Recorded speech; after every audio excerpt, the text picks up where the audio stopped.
अस्सलाम वालेकुम। मैं हूं मानूर हसन और मैं हूं एक क्लिनिकल साइकोलॉजिस्ट। आज है हमारा टॉपिक लेफ़्ट ऑन रीड। क्या आपके साथ कभी ऐसा हुआ है कि किसी ने आपको ब्लॉक कर दिया हो या बगैर बताए वो गायब हो गया हो? आपने उसको इतने ढेर सारे मैसेजेस किए हों लेकिन आगे से कोई रिप्लाई ना आया हो, ना वो आपके मैसेज सीन कर रहा है, और अगर मैसेज सीन भी कर रहा है तो उसका जवाब नहीं दे रहा। और इससे ज़्यादा वर्स्ट ये है कि वो आपको ब्लॉक कर देता है और एकदम आपकी ज़िंदगी से गायब हो जाता है।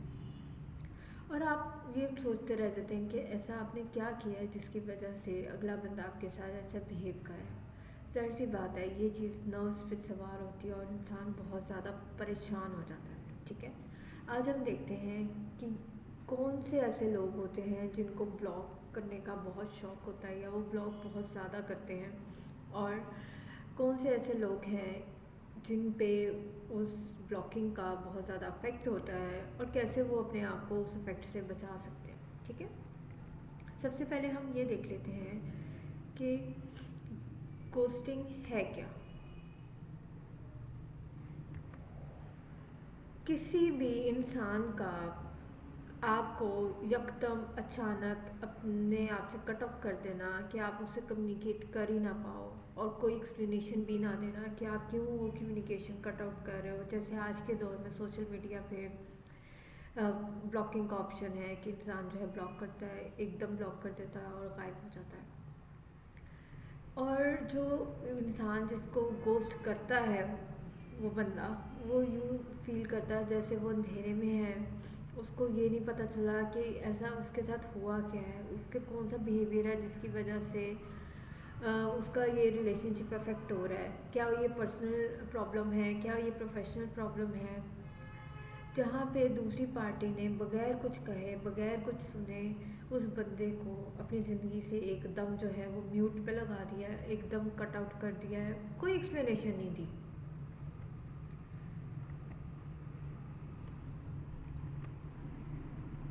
अब गोस्ट आपको कैसे पता चलेगा कि आप गोस्ट हुए?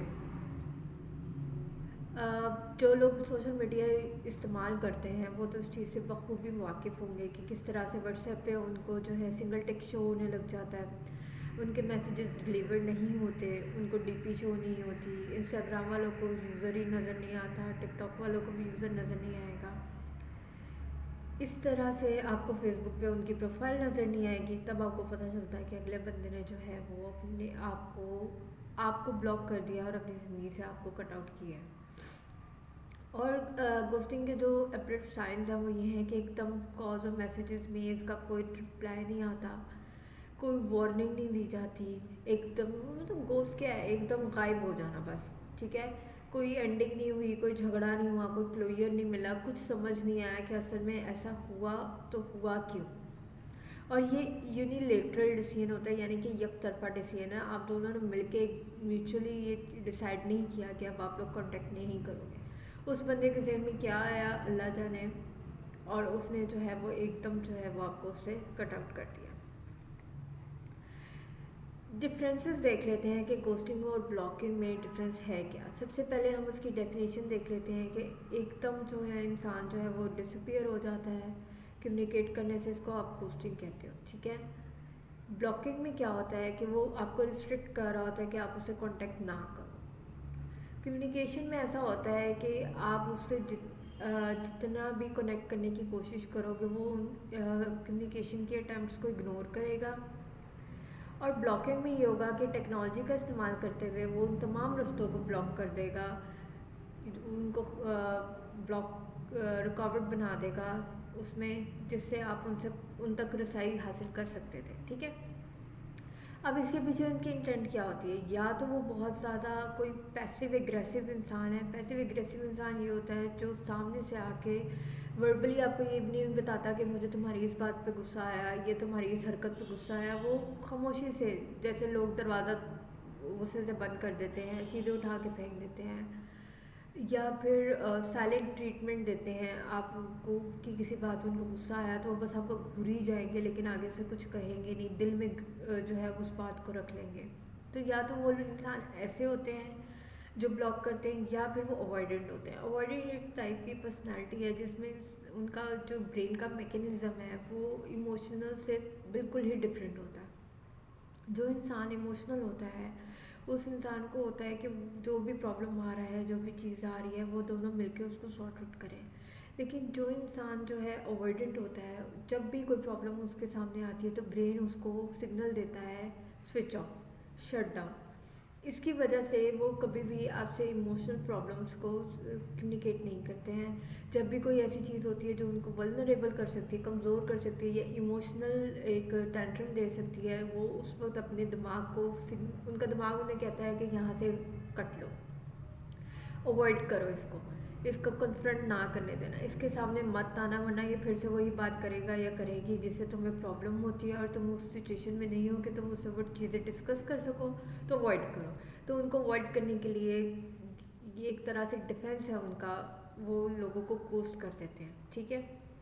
अवेयरनेस क्या होता है कि जो गोस्ट कर रहा होता है इंसान, उसको खुद भी नहीं पता होता कि वो ऐसा क्यों कर रहा है। ठीक है। और ऐसा इसलिए भी होता है कि देखें, बचपन से बच्चा बड़ा हो रहा है, वो बहुत सारी चीज़ें अपनी इन्वायरमेंट से सीख रहा है। अब वो इन्वायरमेंट से जो जो चीज़ें सीख रहा है, कुछ लोगों को पता चलता है कि जब कोई बात बिगड़ती है या प्रॉब्लम होती है तो वो एक दूसरे से डिस्कस करके उस चीज़ को सॉल्व करते हैं। अब एक बच्चा ये सीखता है कि अगर उसको कोई प्रॉब्लम आया तो वो रो सकता है और उस चीज़ को एक्सप्रेस कर सकता है। एक बच्चा ऐसा भी होता है बीच में जिसको प्रॉब्लम होती है, वो डिस्कस करना चाहता है लेकिन उस टाइम उसको कोई सुनने वाला नहीं होता। तो एट द एंड वो बच्चा क्या करेगा? वो बच्चा अपने प्रॉब्लम्स अपने तक रखना शुरू कर देगा और उन चीज़ों को, जो चीज़ें उसको तकलीफ देती हैं, वो उन चीज़ों को अवॉइड करना शुरू कर देगा। तो अल्टीमेटली ऐसी सिचुएशन जिसमें उसको ये लगे कि अगला बंदा उसको कन्फर्ट कर सकता है या उसको बात उससे करेगा और उसको प्रॉब्लम होगी, वो इमोशनल होगा या वो कमज़ोर होगा, वो ऐसी सिचुएशन से जो है वो कट लेता है। और उसके लिए उसने गोस्टिंग एक बेहतरीन टूल यूज़ किया हुआ है। साइकोलॉजिकल रीजंस ये हो सकती हैं कि उनको कन्फ्रंट करने से डर लगता है, मतलब वो कन्फ्रंट कर ही नहीं सकते हैं, वो एक हेल्दी गुफ्तगू नहीं कर सकते आपके साथ बैठ के कि ये प्रॉब्लम है, उसको हम ऐसे सॉल्व करते हैं। दे कांट डू दैट, क्योंकि उनका ब्रेन मैकेनिज्म वैसा उनको ऑपरेट करने ही नहीं देता। इमोशनल ओवरवेलनेस की वजह से वो लोग जो है गोस्टिंग करते हैं। लाइक एक बंदा बहुत ज़्यादा इमोशनल हुआ है, उसे लगता है कि वो कुछ ऐसा कह देगा जिससे अगला बंदा हर्ट हो सकता है, अगला बंदा जो है वो तकलीफ़ में जा सकता है और वो उस बंदे को तकलीफ़ भी नहीं देना चाहता हो, तो वो तब भी गोस्ट करता है, ब्लॉक करता है। और थर्ड रीज़न है प्रोटेक्टिंग बाउंड्रीज़।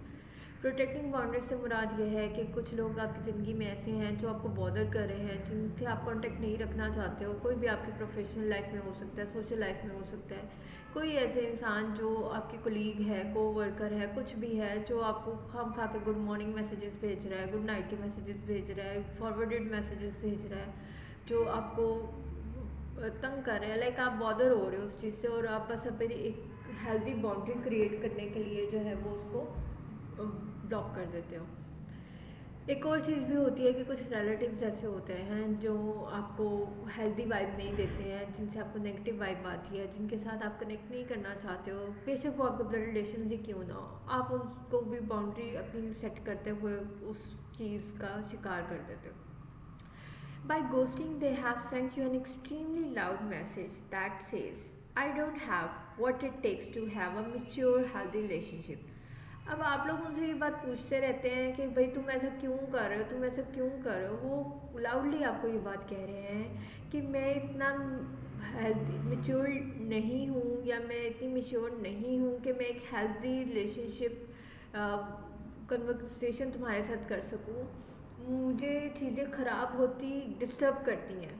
इनको होता है कि जब चीज़ें बस सही सही चलनी चाहिए। अगर कहीं पे भी देखें, रिश्ता जब दो बंदों के दरमियान में होता है, जाहिर सी बात है फाइट्स भी होती हैं, डिसएग्रीमेंट्स भी होते हैं, आर्ग्यूमेंट्स भी होते हैं, लेकिन थिंग इज़ कि आप उनको किस तरह से सॉल्व करते हो, एक दूसरे की डिफरेंसेस को समझते हो और फिर एक दूसरे के साथ आगे चलते हो। लेकिन ये लोग इन चीज़ों को फेस नहीं कर पाते हैं। उनको लगता है कि अगर डिसएग्रीमेंट हुआ तो इसका मतलब इनकी कोई गलती है, ये अपने पार्टनर को खुश नहीं रख पाए, या इनका पार्टनर जो है वो इनसे दुखी है, अब वो इनका पार्टनर इनको रिजेक्ट कर देगा या इनको छोड़ जाएगा। वो इस चीज़ से उस चीज़ को इमेजिन कर कर के इतना ज़्यादा खौफज़दा हो जाते हैं कि वो अल्टीमेटली खुद ब्लॉक कर देते हैं और उनको समझ ही नहीं आता कि उन्होंने उस सिचुएशन को हैंडल कैसे करना है। अच्छा जी, अब जो बंदा गोस्ट हुआ है उसकी मेंटल हेल्थ पे क्या इफेक्ट होता है? उनको यूँ फील होता है कि जैसे अगले बंदे ने मुझे रिजेक्ट कर दिया। अब एक चीज़ आई है, आप कपल में या दो लोगों में ये चीज़ें देखते हो कि जब भी डिसएग्रीमेंट हुआ है, आर्ग्यूमेंट हुआ है, कोई फाइट हुई है, दोनों लोग बैठते हैं, बैठ के कम्युनिकेट करते हैं, मेरा ये मसला है, तुम्हारा ये मसला है, चलो इसको मिलकर सॉल्व करते हैं। लेकिन अगला बंदा अगर उस चीज़ को सॉल्व करने की बजाय एकदम ब्लॉक कर देगा, एकदम सारे वेज को कट आउट कर देगा, तो जो जिस बंदे के साथ ये सारा कुछ हो रहा है ना, उसको ये फील होगा कि जैसे अगला बंदा मुझे छोड़ गया है, उसने मुझे रिजेक्ट कर दिया है।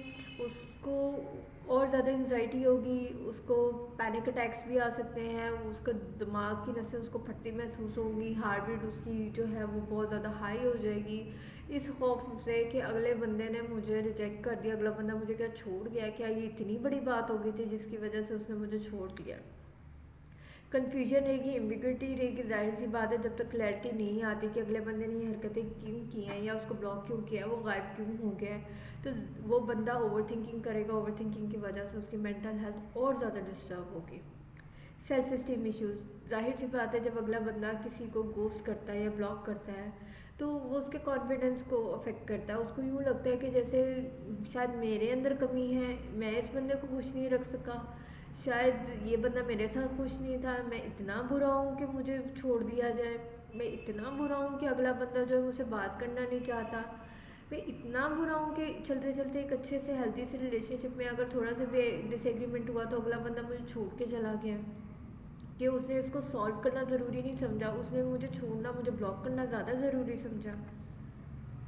अच्छा जी, अब इसके साइकोलॉजिकल स्टेट क्या होती है उस बंदे की जो गोस्ट कर रहा होता है, उसको थोड़ी देर बाद थोड़ा सा गिल्ट फील होता है। उसको लगता है कि जैसे स्पेशली अगर रिलेशनशिप की बात हो, उसको लगता है कि उसने जो है वो बहुत जल्दी की टाइज को कट आउट करने की, उससे जो है वो हर्ट होना शुरू हो जाता है कि कहीं उसकी वजह से दूसरी पार्टी जो है वो डिस्टर्ब हो गई है, या दूसरा इंसान जिसको उसने गोस्ट किया है या ब्लॉक किया है वो हर्ट हुआ है, जबकि वो करना नहीं चाहता था, लेकिन उस वक्त इम्पल्सिविटी में उसने जो हरकत की है उसके बाद उसके जो साइड इफ़ेक्ट्स सामने आएंगे उससे वो खुद भी इफ़ेक्ट होगा। कुछ लोग होते हैं जिनको रिलीफ मिलता है कि जी उस टाइम बहुत ज़्यादा रिलीफ में आते हैं वो कि अच्छा ठीक है, जान छुट्टी, शुक्र है। वो सेटिंग बाउंड्रीज वाले जो लोग होते हैं ना, जो लोग अपनी बाउंड्री सेट करने के चक्करों में जिनको कट आउट करते हैं और इस तरह से करते हैं, तो वो इसको कहते हैं कि अच्छा है, चलो जान छुट्टी है, थोड़ी देर मैं सुकून का सांस लूँगा, क्योंकि वो सिचुएशन बहुत ज़्यादा मेरे लिए टॉक्सिक हो रही थी।